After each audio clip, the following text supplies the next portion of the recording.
Hello from Blue Willow Bookshop in Houston, Texas. My name is Kathy Berner, and I'm the event coordinator here at the shop. We are very excited to host this event with Torie Jean and Crystal's Bookish Life in March, which is Endometriosis Awareness Month. So please join me in welcoming Torie and Crystal to the screen. Hello. Hello. Let me get you all added. I'm adding Crystal. Hello. Oh my gosh, what a surprise. You're wearing the same sweatshirt. We are. We're twins. We got, I have yeah, the white we got one, our, though. You have the pink. oh yeah. I didn't even notice yours wasn't pink. I just see in pink. I wish I There had you gotten the pink. And Crystal, your background and your lighting is fantastic. And Torie, it's always a pleasure to get to see all of your stuff up there on your shelves. Yes. Thank you, Joe, for always FaceTiming me right before the event. Well done. Yeah. Well done. So I'm going to let the two of you chat, and then I will come back on probably in about 20 or 25 minutes and serve as the audience surrogate for any questions. And Torie, you have something special for people who ask questions. I do. Yes. Good segue. Thanks, Kathy. So to inspire question asking, we are going to give a signed copy of Finding Gene Kelly to one person that is one of the question askers. That's not a word, but put a question in the comment.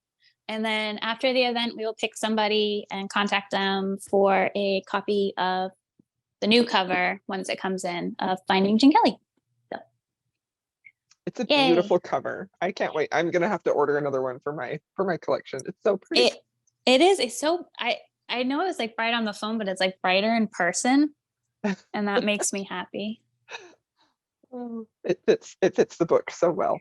Yes. So. Yeah, and it does look nice with the Love at First Sight together. It does. How are you? I'm good. How are you, Torie? Good. Good. So maybe would it be okay if we went ahead and got started with what gave you the idea to write Finding Gene Kelly? Would that be okay? Yes, of course. So yeah, I guess I'll introduce the book too, just in case. Good idea. Good idea.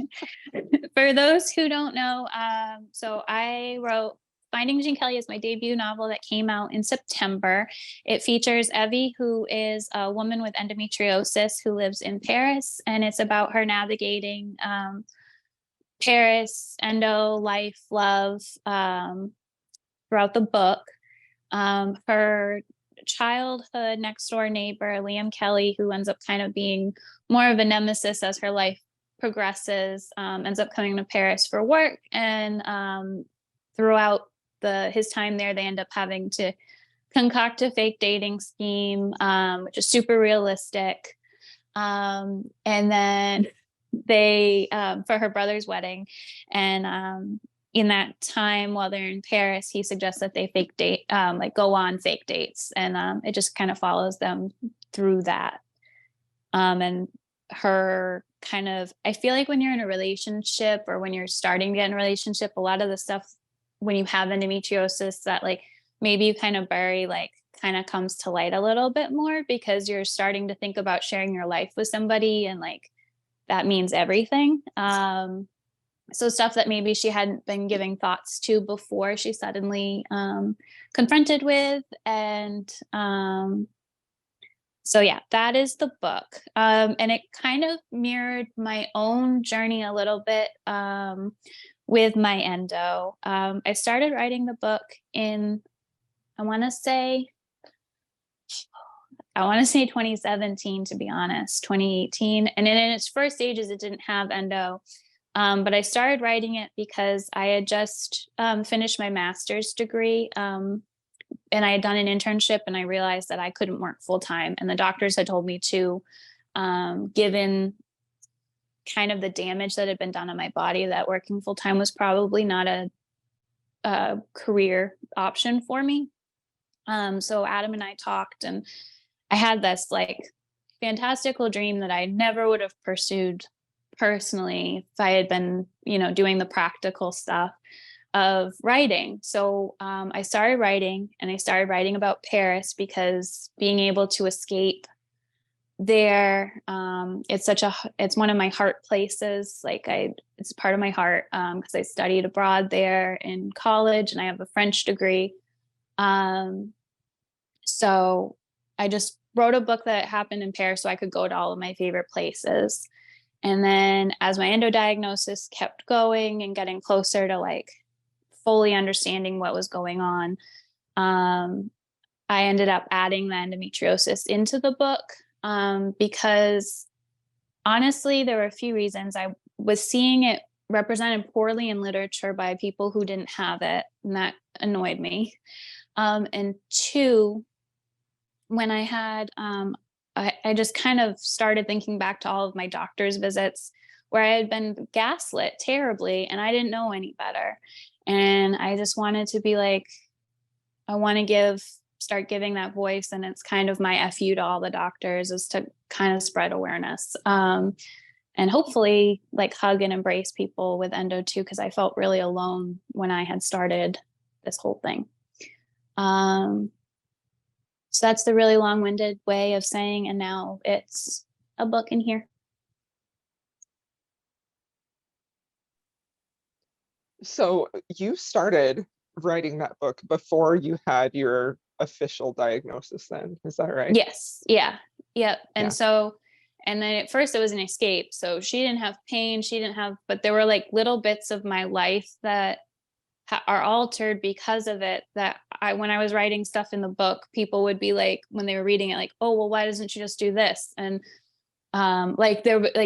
she gets her period. She had gotten her period still in the thing, because it was such a pivotal part of my life every month. Right. And I couldn't like think about not writing that into a book, because it literally like derails you. And then other people were like, oh, well, why didn't she just take some ibuprofen and keep walking? And it's like, other people do that. Like, like just like realizing that like my life was so different, because at first when you're going through everything, you get told that like everything is normal that you're dealing with. It's mental, that you're the weakling and all that stuff. So you just assume that everyone else is dealing with this. And then so the more I got on, I was like, no, my life is actually very different than everybody else's. So. Yeah. I think that that was probably one of the best parts of reading Finding Gene Kelly for me, was to feel like here I'm reading the story of a woman's life who has endo, and she's not, and the people in her life are not acting like it's just a bad period or just take some ibuprofen, and I feel like I didn't get my diagnosis until I was like later in life. I was in my late 30s, and so most of my life I was just thinking, this is just how it must be for everyone, and people around me, they were like, yeah, you just get really bad periods, so it was so comforting to be able to read that and recognize that somebody else felt the same way, because that was the first time I had ever read that in fiction accurately represented. It was beautiful. Thank you. So what are the parts of Evie's character that were most important to you to bring to life to accurately represent endo? Well, so I think everybody deals with endo a different way, right? Some of us I actually deal with endo a lot differently than Evie does, where I like don't usually say anything. But I think one of the things that was really important to me where we're in her head is that you actually see how much, while somebody maybe not like is displaying it outwardly, how much they're thinking about it, and how much of their life is like a mental game almost, of like trying to manage the discomfort. Like last night, Adam and I were walking, that's my husband, to someplace, and the sun was in my eyes. And he literally said to me, he's like, you must be so uncomfortable. Like, why don't you put your sunglasses on? And my brain was like, oh yeah, I can actually fix this discomfort. Like, I'm so programmed to be like, I am uncomfortable and then like don't do anything about it, right? Because usually there isn't like a solution for like why you're uncomfortable or something.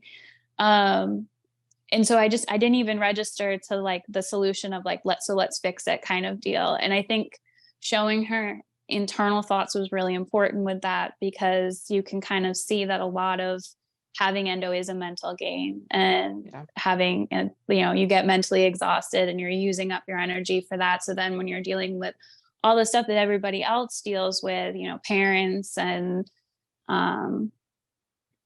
like just navigating a foreign city or any of those things, like you're already kind of operating a few notches below, because you have to use that like mental energy to exist.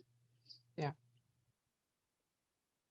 So at what point do you think that in Evie's journey, Liam, obviously it's a romance first, right? And how important was it to you to have a happily ever after with somebody who has endo, like specifically a romance happily ever after, I guess? That was actually really important to me and like my own growth, to be honest, because I'm gonna like give a little bit of myself here. So I'm about to be vulnerable. But for me, my husband and I married at 18. I was 18, he was 20. And so I had no diagnosis. I had no idea about like half of the things that were about to come my way. And I felt really guilty about kind of entering in a partnership where he didn't know. And like, you know, sometimes when I'm really insecure, you know, I do the like, are you sure you still want to do this? Or like, you know, like free game, you can divorce me, it's fine. Like, you know, like all that stuff. And then, so to write something where she has endo and he knows she has endo, and he is still like over the moon about her and would like pick her every time kind of deal, was really therapeutic for me, because I needed to kind of remember that, and just remember the happily ever after of like, yeah, like there's still a lot of stuff in your life that isn't great, but there's also a lot of stuff that's really beautiful. And like, this isn't like a sad life sentence kind of deal. Like you gotta, I think I made that metaphor of like having the bad hands. Like you could be dealt a royal flush, but you could still have a winning hand with like, you know, a 2 spades and a 3 of hearts and all this stuff. It's just kind of how you play your cards, right? So it's easier to win with a royal flush, but it doesn't mean that you're going to lose with the other hand, you know? So.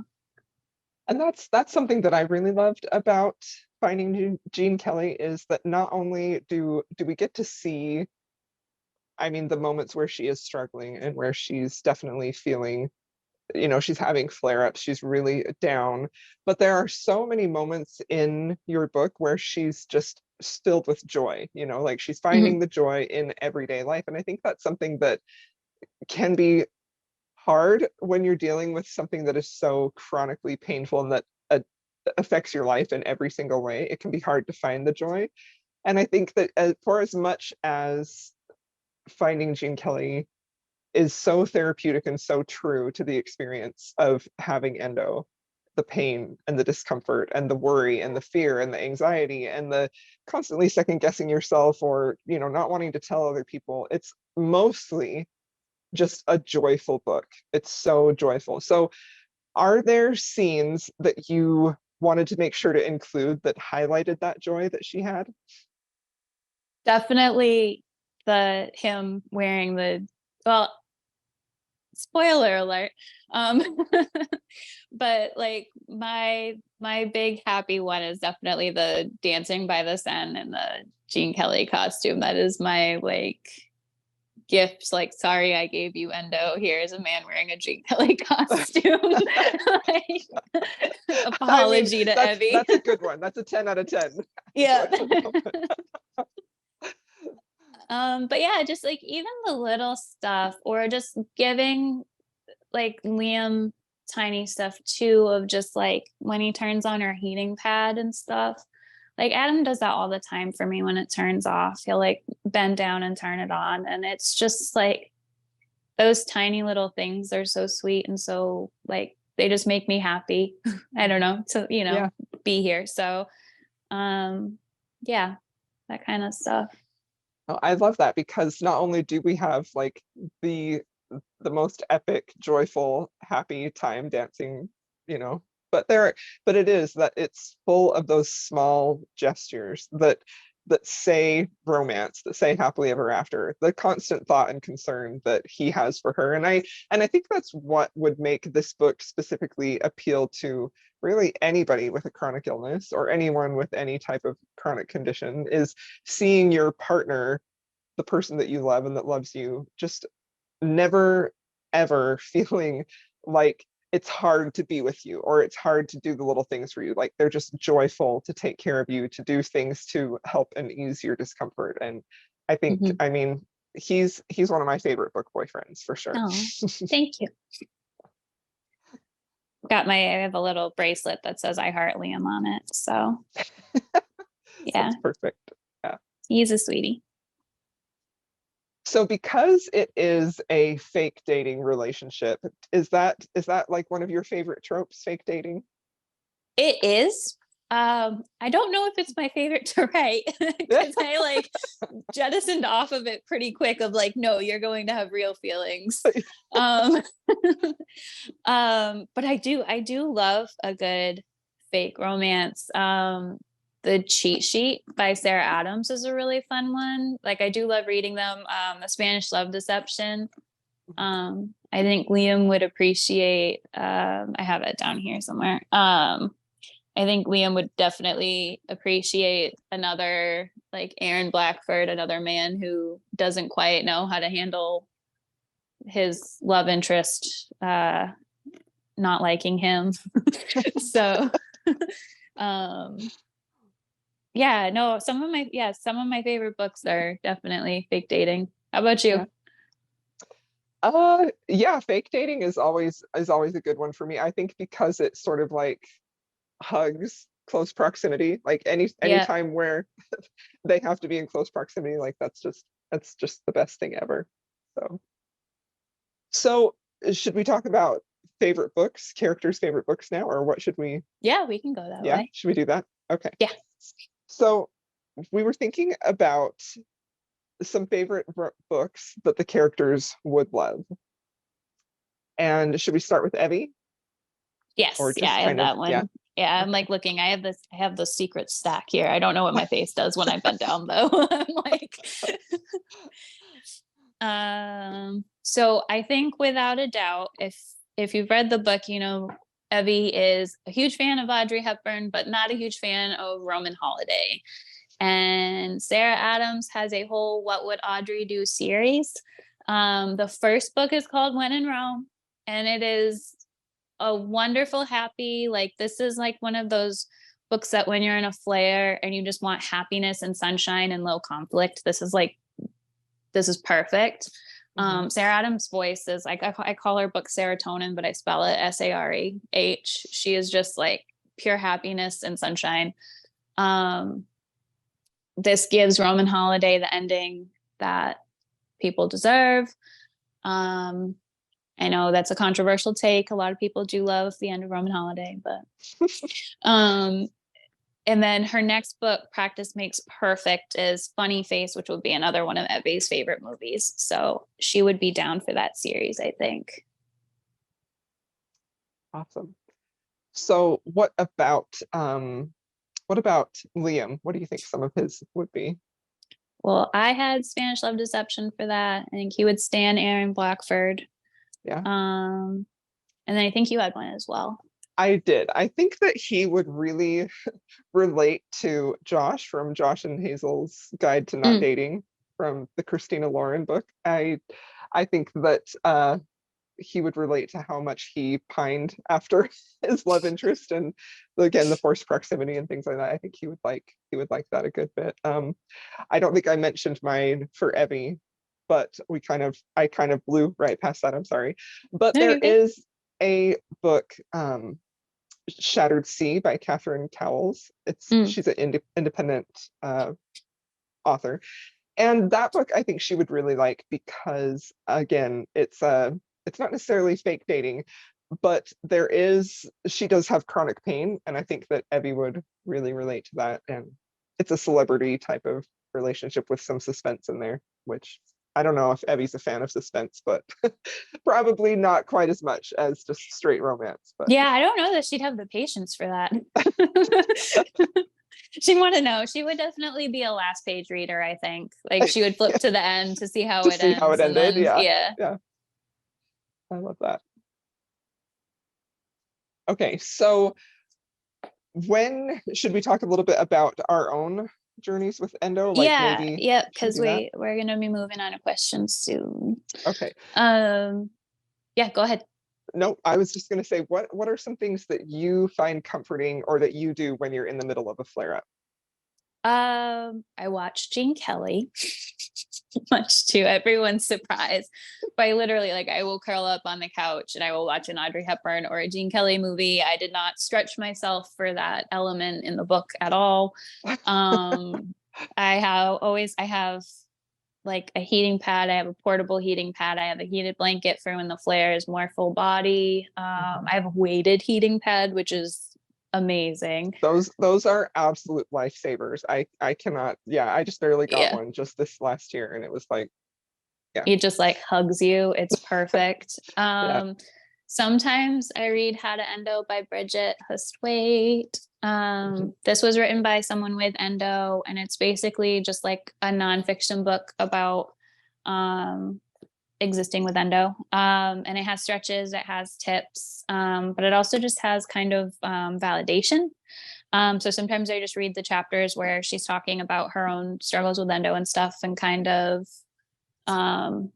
reminding myself that, you know, this is something that a lot of people do deal with, and it, you know, just keep going. And sometimes you throw yourself a little bit of a pity party, get a cookie from Tiny's and a nice cup of tea, and yeah. How about you? Yeah, I do a lot of the same things. Heating pads. I also have a portable heating pad too, a weighted one, which is my new best friend for sure. And I think that I try to just treat myself. So even if I have to like do things when I'm not feeling well, like I make sure I have my favorite tea, just keep it with me all the time. And my husband is great because he will just make it for me too. He's a little bit like Liam in that way. He knows what my Yay. favorites are. And then I'm not a huge TV person, but I do have a few shows that I rewatch, and I'm probably more of like The Office and New Girl, and of course Pride and Prejudice, the 2005 Yes. version. North and South, that's also a favorite. Ooh, North and South, yeah. A newer favorite. And then I also actually, before I found your book last year, I would reread parts of Get a Life, Chloe Brown, which was, until your book came out, it was the closest thing I had found that was similar to my experience. And I just loved the representation in there of her chronic illness. And I loved how much Red loved and adored her and wanted to take care of her. Like, it was just wonderful. So Get a Life, Chloe Brown and Finding Gene Kelly are like books that I will just reread passages just because I find them to be comforting. Because honestly, when I'm deep in a flare, I find it really hard to read, to concentrate on reading. Yeah. It just seems like my mind just can't focus on that. And so that's usually when I just reread passages of things that are comforting for me.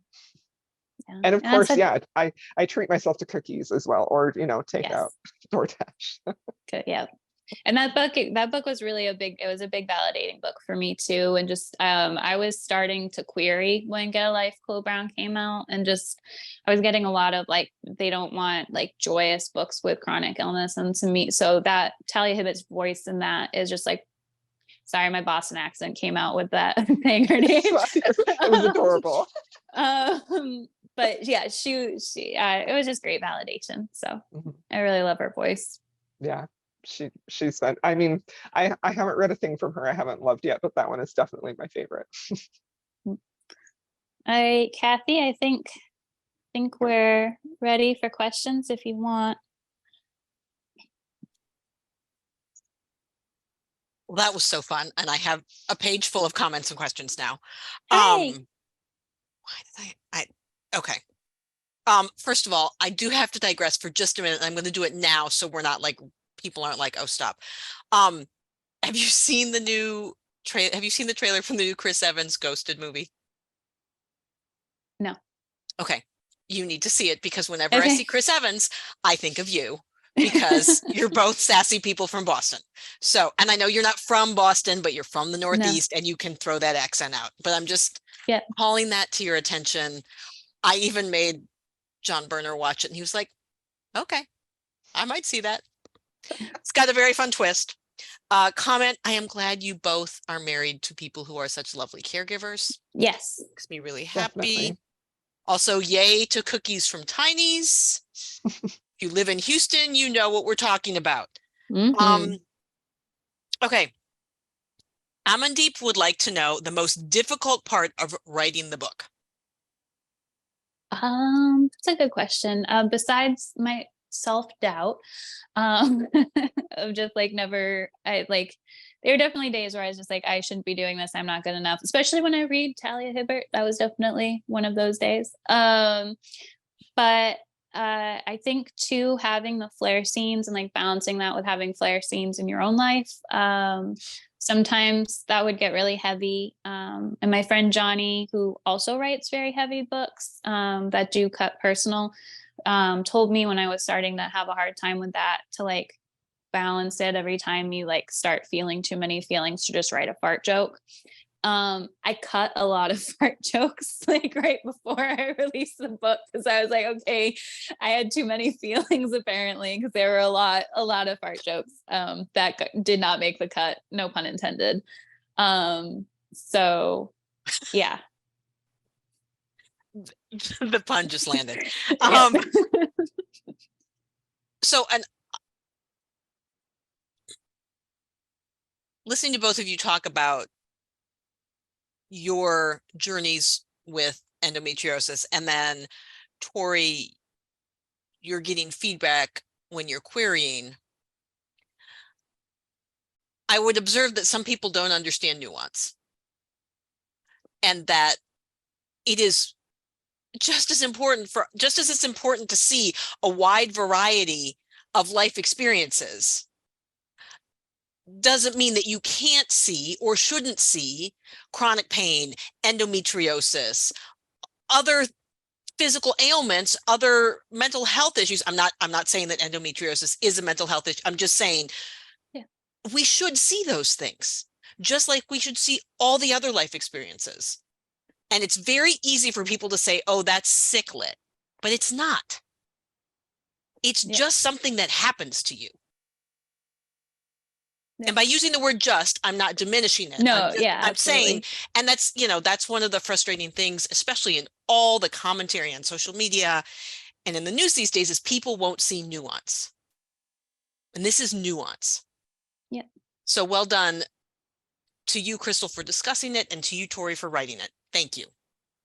And I think if I can interrupt just for a minute, please. one something that I've always been a huge fan of reading diverse authors' own voices and things like that. And I feel like, if you're a reader, you will come across where you feel represented in fiction at some point or another. But I have never had as specific an experience of feeling seen as I had when I read Finding Gene Kelly. I just felt like I had been seen, and that solidified in my mind and my heart once again something that I already knew, how important it is to have diversity in all facets in our fiction. So when you said that, Torie, it kind of broke my heart, because I just feel like, there's such a need for this type of story. Someone out there needs it. Lots of people need it, And not only, so I'm going back to a quote that the great Rudine Sims Bishop, who's a professor of children's literature at Ohio State University, says, we need windows and mirrors. Windows so people can see themselves. No. Windows so we can see others' experiences. Mirrors so people can see their own experiences. And when you have both of those, that leads to empathy, which is a sliding glass door. And I love that.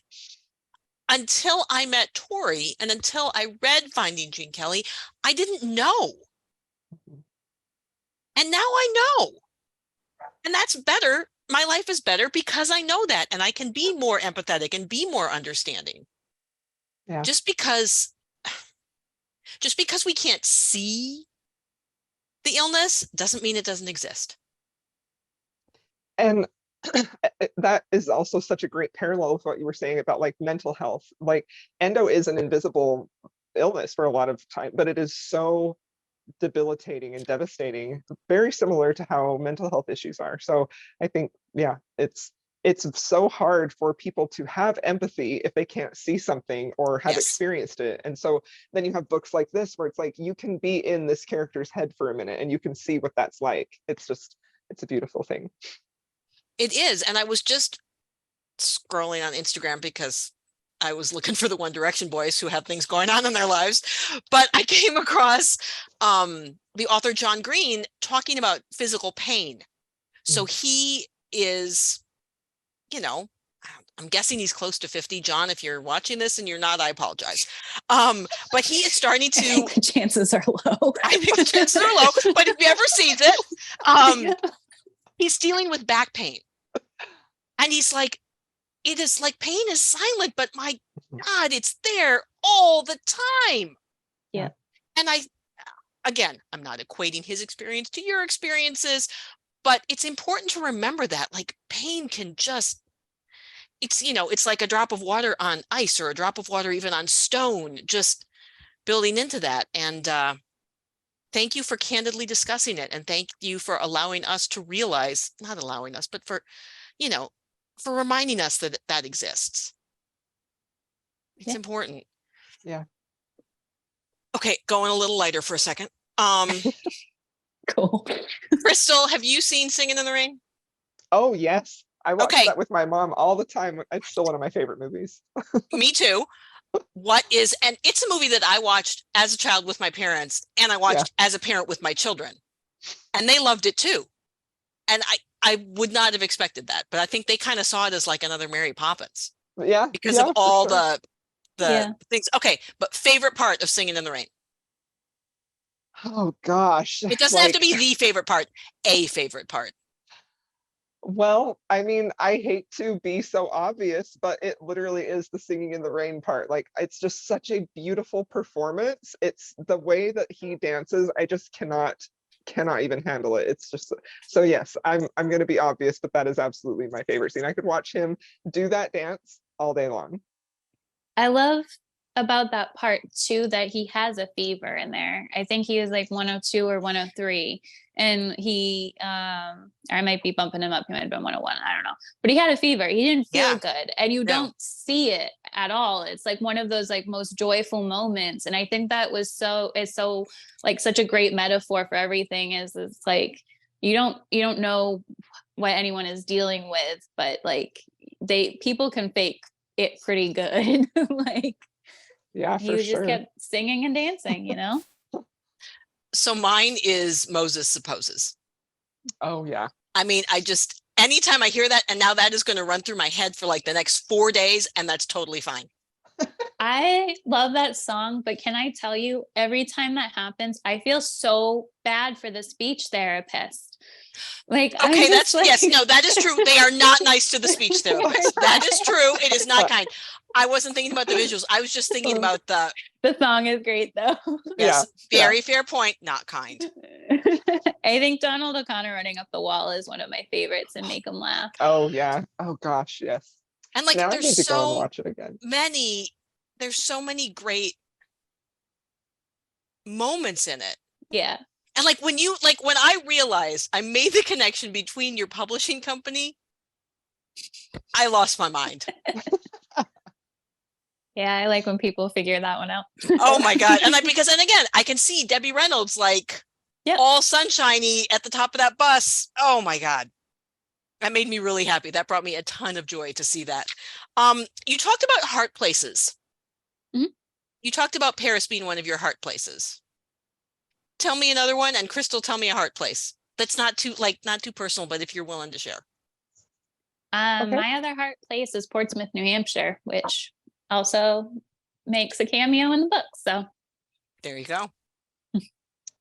Well, you said not to be too personal, and I No, apologize. I mean, like, because I don't mean like I'm being nosy. Tell me. But tell us everything. yeah, I would have to say, this last year, my parents are still alive. I feel very grateful for that, but they are definitely aging. And I grew up on a farm. We had horses and farm animals and pasture lands, and it was beautiful. They had to recently sell and downgrade to a very small place that they could take care of, and it was one of the most heartbreaking experiences of my life to see that land be gone. But there was a spot in our pasture with a big olive tree that was so huge and shady. And this is just in Utah, where I live in northern Utah. And I would just sit there for hours in the summer, and the horses would come up, and that is my number one heart place of all time. So it's not Paris, but it's, if I Oh, could go it's back there, lovely. I would go back there. yeah. We used to vacation every summer in Jackson, Wyoming. My parents had a place there, and we would go, like, we used to go as a family, driving in the, in the suburban from Minnesota. And then as we grew and had children, we would fly in for it. And walking off the plane, if you were lucky enough to fly into Jackson, the plane flies down the valley and lands, and you get off the jetway and the Grand Tetons are right there. Oh, And there was never a time I walked off the plane and didn't start to cry, because I've never had anything hit me in the heart like that and have that be a heart place. I love that new phrase though, Torie. I'm stealing that. Yeah. For every other Beautiful phrase. conversation I now host virtually and in person. We're talking heart places. Quick wrapping up. Are there any tropes that you hate? accidental pregnancy. Secret baby. Boo! Secret baby. Yeah. Anything, I mean, especially like if you want to get real specific, infertility plot line with a happily ever after with a baby is like, shut the front door, get out, never come back. I'm not sharing my cookies with you. Like, That's a big no, thank you. Yeah. That's a big one. I mean, honestly, I feel like I don't even know that I guess they are a trope in some circles, but like I absolutely hate anything that has to do with like cheating or alpha holes. I don't want those. Get them away from me. Yeah. So that's so funny because Crystal, we have a romance book club at the bookstore that Torie and I lead, and those were the two most hated tropes. Oh gosh, I'm so glad. Cheating and secret baby. Yeah, secret and baby. It was 2-1. Mm-hmm. Yeah, everybody had a different favorite, but that was the least favorite. Yeah. Immediate no, I don't want it. Yeah, absolutely. So Torie, we also do have signed copies of Love at Frost Sight at the store. Would you like to do a little teaser about that as well? Like what it's about? I was gonna say, oh yeah, that's true. I was like, what am I teasing? No, it is a you're book. not teasing it. Would you like to do an elevator pitch about what the book is? Yes, I can do that. I can sell my work. So Love at First Sight is a novella I wrote. It's a holiday novella that I wrote and published after the holidays, which was super smart. But it is a super silly novella that I wrote to kind of get me out of my own little funk with some endo stuff. Maddie does have endometriosis. It's got alternate reality and fated mates, and it all started because I asked myself the question, what would happen if there was a soulmate bond, but one of the soulmates had endometriosis? Because like usually you can feel like their pain and stuff in the soulmate bond. Yeah. And so I thought that would be interesting to kind of explore a little bit for one of them to have a chronic pain issue. And then they're also enemies to lovers. It's on a campus. I modeled it after some New England towns, so it's very Hallmark Christmas vibes. Like there's a cranberry bog. Like I always ice skated on a cranberry bog when I was growing up and stuff. So very New Hampshire Christmas. fairies, soulmates, quick read. I love that. You know, me and a few other like bookish friends, we were just thinking that we're actually starting to read like Christmas romances now anyway, to get enough recommendations ready for the fall and winter. We're doing the So same thing. yeah. Yeah. No, it's good because all of a sudden it's October and you're like, holy cow, I haven't read any of them yet. Yeah. And you don't have time, you know, like you don't have enough time Yeah. to get to all of them. So No, but you know what, Tori? I just had an idea. We're going to do Christmas in April. oh, Ooh. And we're going to talk about Love About Frostbite. Love at Frostbite. There's an Instagram post asking the digital marketing team to make. Love it. Yes. that's fun. Yeah. Awesome. Thank you so much, both of you. Yeah. Thank you for having Thank you. us. I Yeah, really, thank you so really much for appreciate having it. me. Everybody who joined us, thank you very much. I am going to make sure that I let both of you know when this is up on the YouTube channel so you can share and people can watch again and again. And then anybody who registered, I will send the email probably tomorrow listing all of the books that Crystal and Tori talked about tonight. Yay. That'll be great. I can't wait to share it. Mhm. Awesome. Y'all take care. Right. Thank you again Thank for your you. time and your thoughts. I really appreciate it. Thank you. Thank you. Have a good Take evening. care. Bye. Thank you, Bye. everybody. Bye.